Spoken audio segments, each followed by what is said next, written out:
Assalamualaikum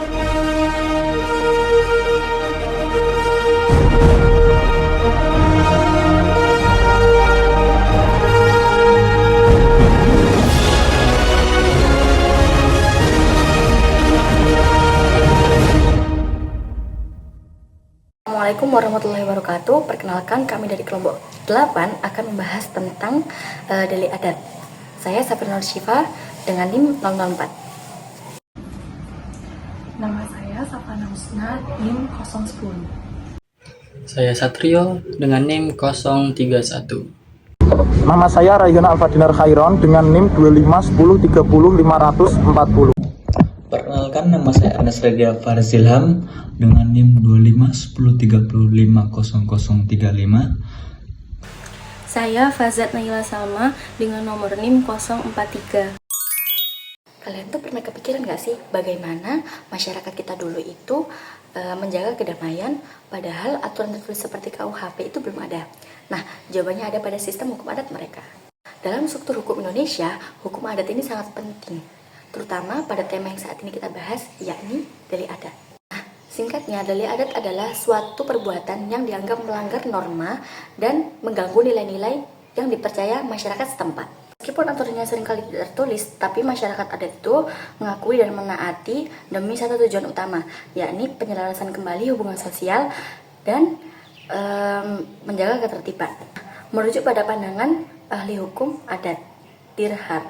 Nah, delik adat ini diartikan sebagai aturan yang tidak tertulis yang menentukan adanya perbuatan-perbuatan yang melanggar adat. Lebih dari itu, definisi ini juga mencakup segala upaya yang dilakukan untuk memulihkan keseimbangan yang terganggu akibat perbuatan tersebut. Gangguan ini juga seringkali menimbulkan ketentraman magis atau keadaan yang dapat mengganggu di dalam masyarakat, sehingga reaksi adat itu diperlukan menetralisirnya. Menurut Hilman Hardikusuma, ada 4 unsur utama delik adat. Jadi yang pertama itu tradisional magis religius.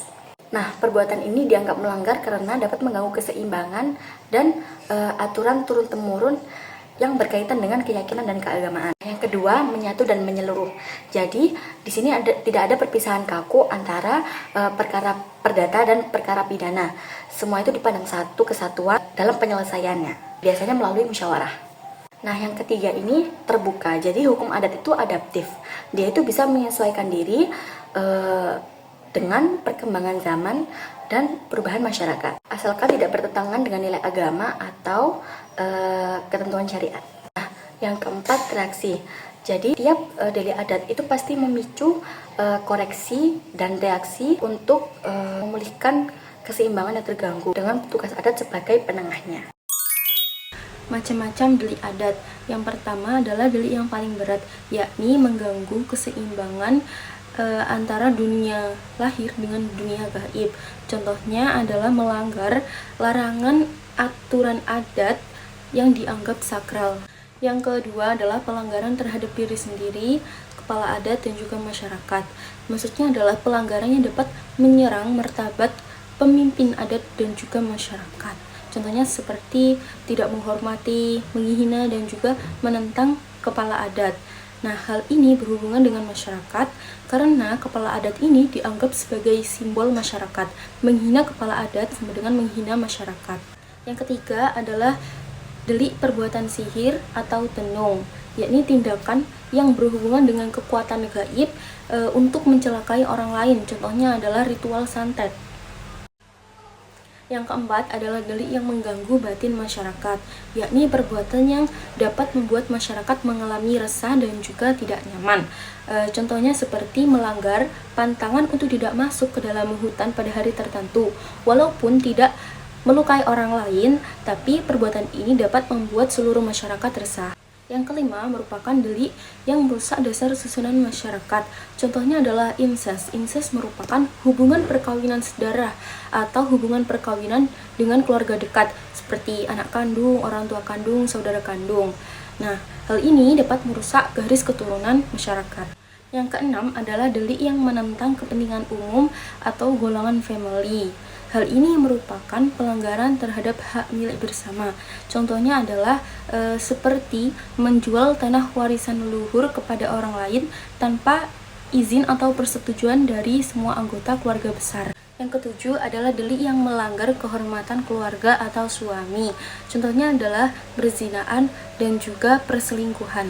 Yang terakhir adalah delik mengenai badan seseorang, yakni tindakan kekerasan fisik terhadap individu lain. Contohnya seperti sengaja melukai atau memukul orang lain karena sebab perselisihan ataupun kesalahpahaman. Selanjutnya adalah cara-cara penyelesaian delik adat. Penyelesaian delik adat dilakukan secara bertahap dengan mengutamakan musyawarah dan juga perdamaian. Nah, dimulai dari penyelesaian langsung antara korban dan juga pelaku. Jika tidak berhasil, maka melalui musyawarah keluarga, kemudian mediasi dengan tokoh adat atau masyarakat. Apabila masih belum berhasil, maka diselesaikan oleh kepala adat melalui peradilan adat. Selain itu, delik adat ini dibedakan menjadi delik adat ringan yang cukup diselesaikan secara adat dan juga delik adat berat yang dapat melibatkan aparat kepolisian. Nah, perlu difahami bahwa sifat delik adat itu terbuka. Artinya, apa yang dianggap pelanggaran di suatu daerah, misalnya di Bali, itu belum tentu dianggap delik di daerah lain, misalnya di Minangkabau. Jadi tergantung norma masyarakat setempat. Secara yuridis terdapat dua metode penyelesaian delik. Yang pertama yaitu adalah litigasi melalui peradilan formal seperti peradilan umum, peradilan negara, peradilan militer, dan peradilan tata usaha negara. Yang kedua adalah non-litigasi, yaitu penyelesaian perkara di luar pengadilan seperti arbitrase dan mediasi. Peradilan hukum adat lebih condong ke cara non-litigasi karena memiliki karakteristik khusus, yaitu bersifat restitutif, fokus pada pemulihan keseimbangan dan keselarasan hubungan kekeluargaan, bukan sekedar menghukum. Yang kedua, memiliki nilai komunal, mengutamakan kepentingan bersama melalui semangat gotong royong dan demokrasi tanpa merugikan individu. Besar kecilnya sanksi adat diputuskan oleh pengurus adat berdasarkan pelanggaran yang dilakukan. Semakin besar pelanggaran, semakin besar juga sanksi yang dibebankan kepada pelanggar. Kali ini saya akan membahas tentang pasal 24 ayat 2 UUD 1945 yang menyatakan bahwa kekuasaan kehakiman dilaksanakan oleh Mahkamah Agung dan badan peradilan di bawahnya, meliputi peradilan umum, agama, militer, dan tata usaha negara. Selain itu, di beberapa daerah tertentu seperti Aceh, Bali, dan Papua telah diakui adatnya sebagai peradilan adat. Di Papua, peradilan adat diatur dalam Undang-Undang Nomor 21 Tahun 2001 tentang otonomi khusus. Peradilan adat berfungsi sebagai lembaga perdamaian yang menangani sengketa perdata adat dan perkara pidana antar masyarakat adat. Lembaga ini juga didukung oleh Dewan Adat Papua yang berperan dalam menyelesaikan konflik masyarakat.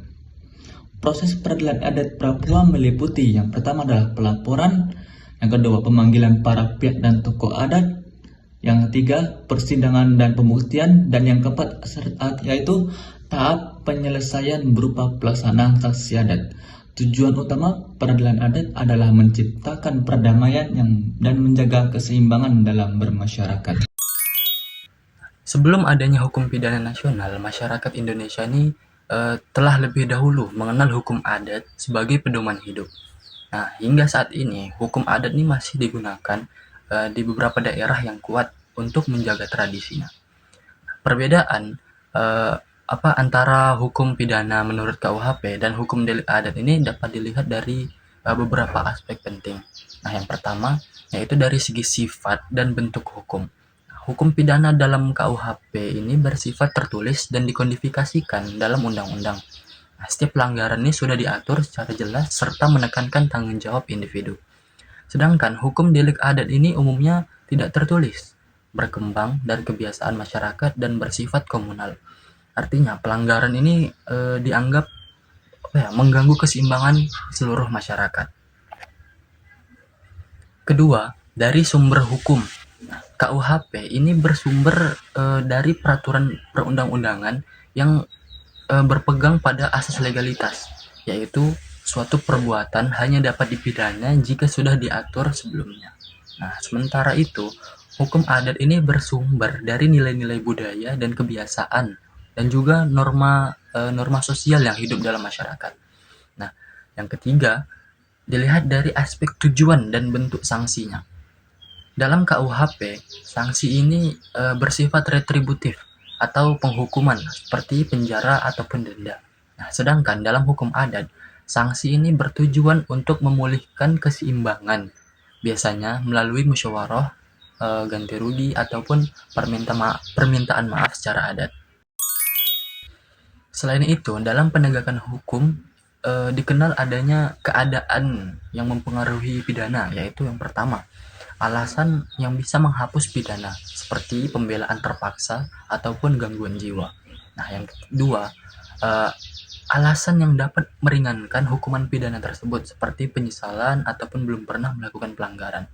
Yang ketiga, alasan yang dapat memberatkan hukum pidana seperti perbuatan yang disengaja ataupun yang berdampak besar. Dalam pelaksanaannya, hukum adat tidak dapat berdiri dengan sendirinya, melainkan memerlukan peran dari petugas hukum adat itu sendiri yang bertugas menjaga, menegakkan, dan mengawasi keberlangsungan norma-norma di masyarakat. Petugas hukum adat biasanya terdiri dari kepala adat, tokoh masyarakat, atau lembaga adat yang memiliki kewenangan dalam mengatur kehidupan sosial masyarakat. Keberadaan mereka tidak hanya sebagai penegak aturan, tetapi juga sebagai penjaga nilai-nilai budaya dan identitas masyarakat di masyarakat itu sendiri. Oleh karena itu, kewajiban petugas hukum adat menjadi sangat penting untuk dikaji, terutama dalam konteks menjaga keseimbangan antara tradisi dan perkembangan zaman.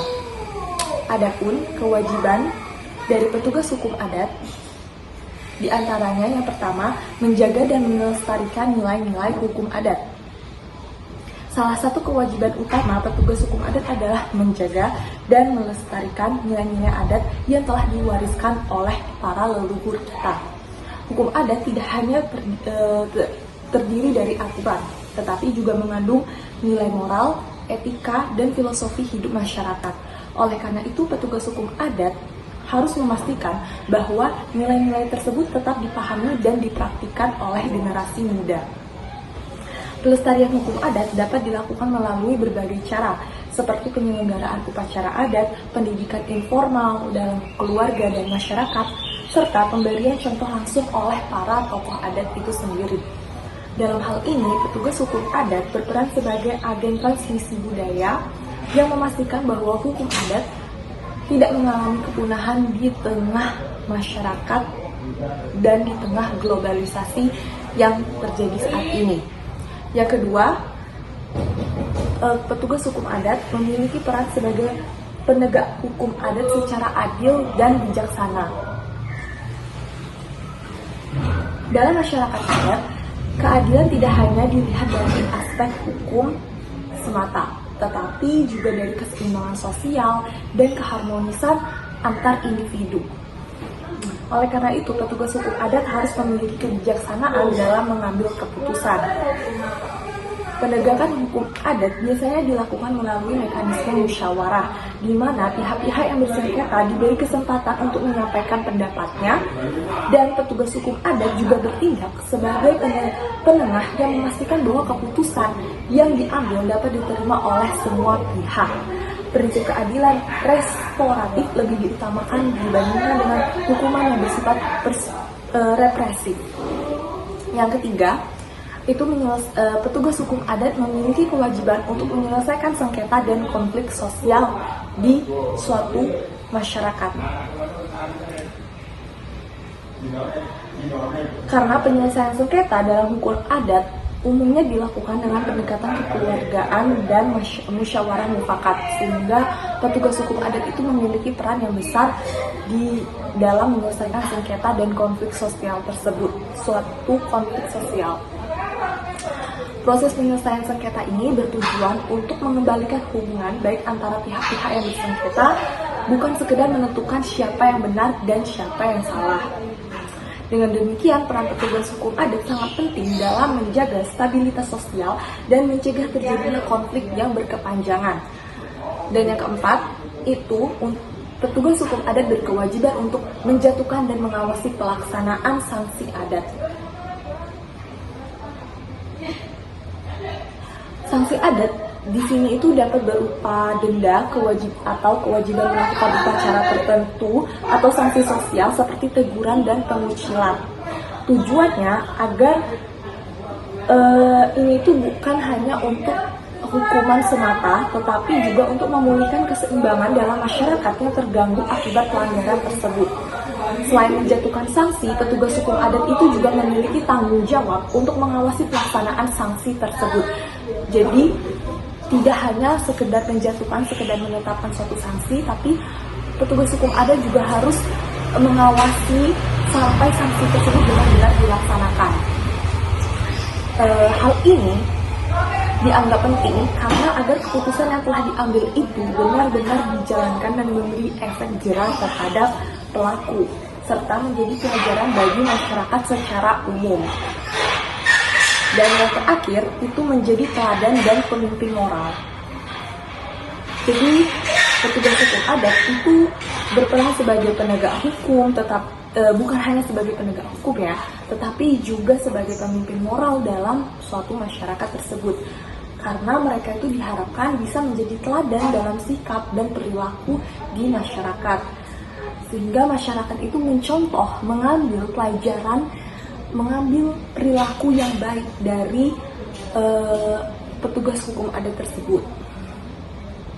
Integritas, kejujuran, dan kebijaksanaan merupakan nilai-nilai yang harus dimiliki oleh petugas hukum adat. Karena tanpanya ada keteladanan,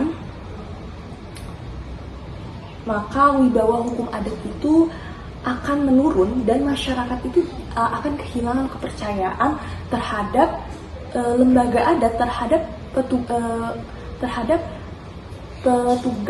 terhadap tokoh adat atau lembaga adat mereka sendiri begitu. Oleh karena itu, kewajiban tersebut tuh menjadi sangat penting dalam menjaga keberlangsungan hukum adat. Oh iya, dan yang keenam, yaitu petugas hukum adat memiliki kewajiban untuk menyesuaikan hukum adat dengan perkembangan zaman atau globalisasi yang sedang terjadi di dunia ini. Karena di era modern ini tuh kan masyarakat mengalami perubahan yang sangat cepat, baik dari segi teknologi, ekonomi maupun budaya sendiri begitu.